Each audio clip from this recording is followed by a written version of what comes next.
রে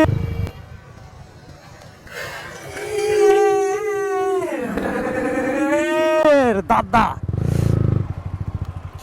শেট শেট শেট, স্লিপ কেটে গেছে। দাদা ব্যথা হয়েছ? শেট, তেল পড়ে গেছে।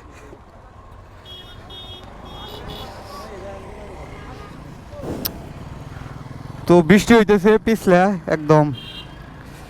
দাদা লাগে নাই তো?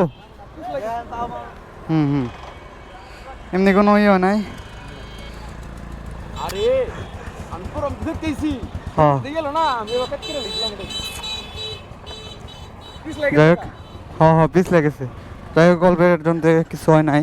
শেট গাইস, এই বৃষ্টির মধ্যে বাইক সাবধানে রাইড করবেন, কারণ আমারটার চাক্কা হয়তো পিছলিব না, বাট অন্য সকল নেকেড বাইক যেসব আছে তো এগুলোর কন্ট্রোলিংয়ের দিক থেকে এতটাই নিকৃষ্ট যে বলে বোঝানোর মতো না। স্পোর্টস বাইক কখনোই পিছলে না।